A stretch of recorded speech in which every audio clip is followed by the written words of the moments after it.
Olá pessoal, eu sou a professora Isadora, estou aqui com mais um tópico do seu edital para o concurso de professor da Prefeitura de Marília. Vamos tratar hoje, chega de pedagógico, chega de falar de prática de professor, de aluno, vamos falar de novo de legislação. Vamos conversar hoje sobre a Constituição Federal, certos artigos referentes à educação que compõem a Constituição e vamos falar também sobre a Emenda Constitucional número 108, que trata então do novo Fundeb, que foi aprovado em 2020, que houve muito debate, mobilização por parte do quadro docente aí brasileiro em defesa então da manutenção do Fundeb, que é esse dispositivo fundamental de financiamento da educação básica. Então vamos primeiro falar da Constituição, daqueles elementos que compõem a nossa lei maior, a Constituição Federal, dos artigos 205 até o 214, que são os que tratam, que dispõem sobre a educação. Então, artigo por artigo, nós vamos dizer o que cada um contempla, não é mesmo? O artigo 215 fala das finalidades da educação. O 206, dos princípios básicos do ensino, certo? 207 fala sobre a autonomia das universidades, principalmente sobre o currículo, o que cada curso superior pode, então, compor no seu currículo. O dever do Estado com a educação, no artigo 8, então é fundamental que a gente conheça, quais são os deveres do Estado para a educação, Estado que a gente chama de federação, O artigo 8 também fala da educação básica obrigatória, então já contemplando a educação infantil como segmento da educação básica. O artigo 209 fala sobre o ensino privado, porque a escola pública, gratuita, laica, de qualidade para todos, é um dispositivo da Constituição, mas também há a prerrogativa da oferta do ensino privado. A organização curricular, prevista no artigo 210, o ensino religioso também no artigo 210, ali no inciso 1º, como um elemento importante, uma vez que o Estado é laico e a educação então é pública, gratuita, laica, Então a questão religiosa é uma coisa que está abordada na Constituição. A organização então dos sistemas educacionais, no caso Marília, é um sistema municipal de educação, com autonomia, com supervisão própria, então isso está previsto na legislação, na Constituição, lá no artigo 211. O artigo 212 e 13 fala dos recursos financeiros, que é o que vai ter impacto então na emenda 108 de 2020, e depois no artigo 214 o Plano Nacional de Educação, que é quando a educação brasileira então se estrutura, quando ela se desenha em todos os seus aspectos. Bom, falando do artigo 205, que está no capítulo 3, então, da Constituição, que é o capítulo que chama da educação, da cultura e do desporto, A seção 1, então, traz, então, sobre a questão da educação. E o artigo 205 diz o seguinte, vai cair na prova, presta atenção. A educação, direito de todos e dever do Estado e da família.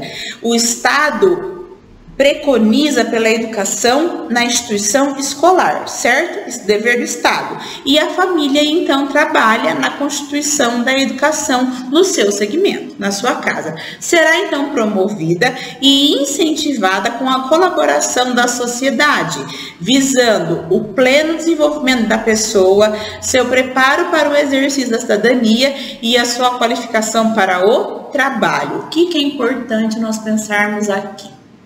Presta atenção na Isa aqui. A Constituição, ela foi feita em 1988, certo?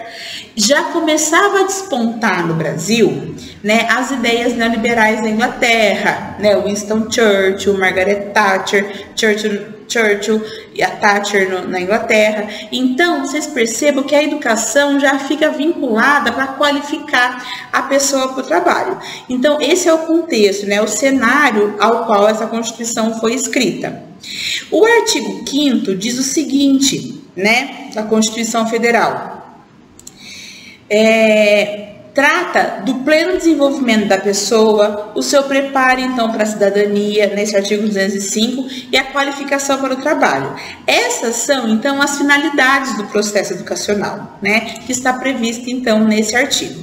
No 206, nós vamos falar dos princípios básicos, né? Quais são os princípios da Constituição referente à educação? Presta atenção que isso cai na prova e isso derruba a gente se a gente não tiver esperto. Ó, primeiro, igualdade de condições para o acesso e não apenas ao acesso, mas também a permanência na escola. Então, primeiro princípio. Segundo, liberdade de aprender, ensinar, pesquisar e divulgar o pensamento, o saber e a arte. Então, vejam, liberdade.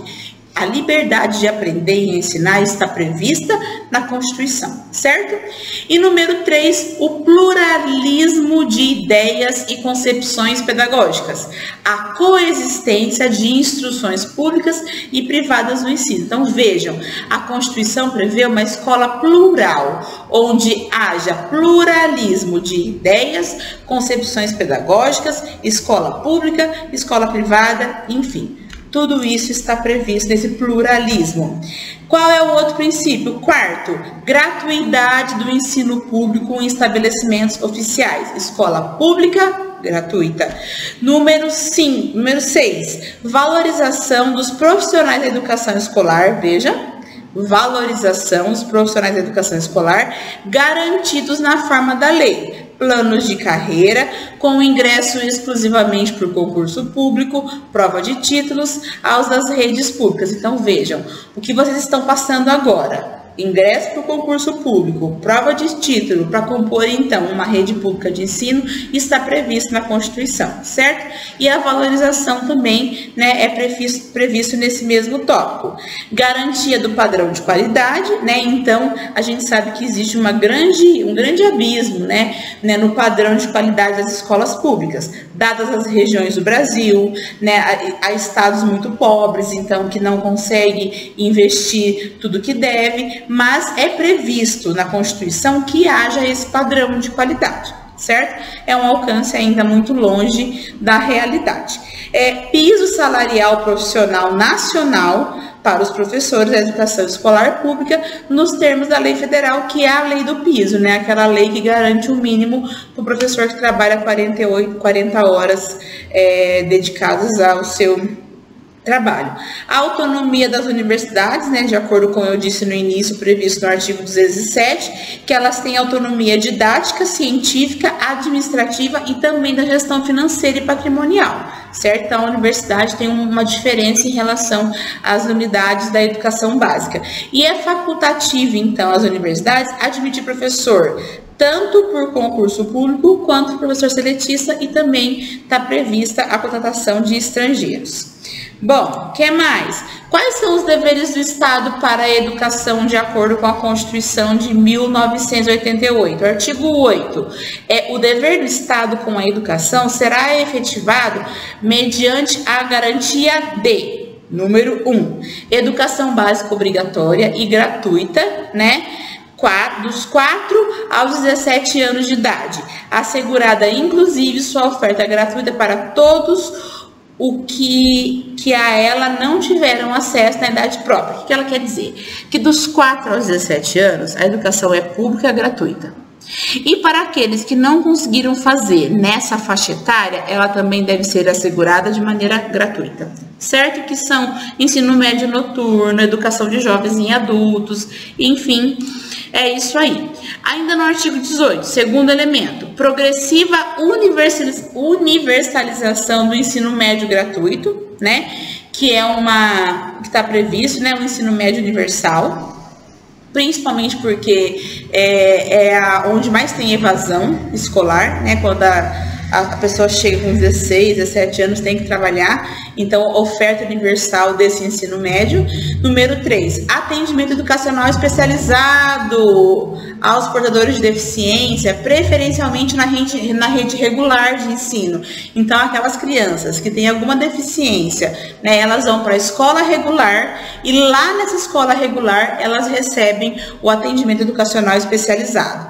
A educação infantil, então, divididos em creche e pré-escola, né, até os 5 anos de idade da criança, certo? Quando a educação infantil se tornou etapa da educação básica, ela não era obrigatória, né? Ela era facultada, mas não era obrigatória. Depois, se eu não me engano, é pela resolução de 2009, né? Pela resolução de 2011. 2009 é quando transformar um ensino fundamental em 9 anos. Depois, acho que 2011 ou 12, os 4 e 5 anos passam a ser obrigatórios também, né? Então, a pré-escola passa a ser etapa obrigatória da educação. E o acesso aos níveis mais elevados do ensino de pesquisa, né? A criação artística, segundo, então, a capacidade de cada um. No artigo 208, no item número 6, está falando sobre a oferta do ensino regular, adequado às condições do educando. Então, o ensino regular é quando o aluno ainda está na idade, né, do ensino regular.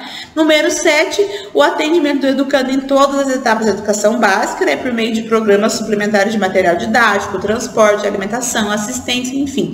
Então, todo o custeio, né, da estrutura para poder se oferecer o ensino é dever do Estado, desde material didático, né, escolar, o transporte, a alimentação e a assistência à saúde. Tem dinheiro para todos esses serviços prestados, né, em fundos distintos que são, então, puxados pelo governo federal, mediante a Constituição.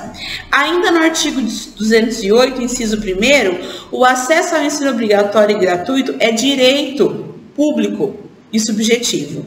No inciso 2º, o não oferecimento do Estado do ensino obrigatório pelo poder público ou na sua oferta irregular importa responsabilidade da autoridade competente. Então, por exemplo, se o município não oferece para as crianças, a partir de 4 e 5 anos, o ensino obrigatório e gratuito, ele pode ser penalizado na forma da lei, porque esse acesso é universal e é obrigatório. No inciso 3º, diz que compete ao poder público recensear os educandos no ensino fundamental, fazer-lhes chamadas e zelar, junto com seus pais, pela frequência na escola. Uma vez que o ensino é obrigatório, a frequência tem que ser controlada. Por isso que existe um mínimo de dias letivos e um mínimo de horas, né, a serem cumpridas ao longo de um período, né? No mínimo 200 dias e 800 horas, né, controladas então pelo que eles chamam de recensear, né, que é o controle da frequência da criança, que na educação infantil é de no mínimo 60% e nos demais segmentos no mínimo de 75%.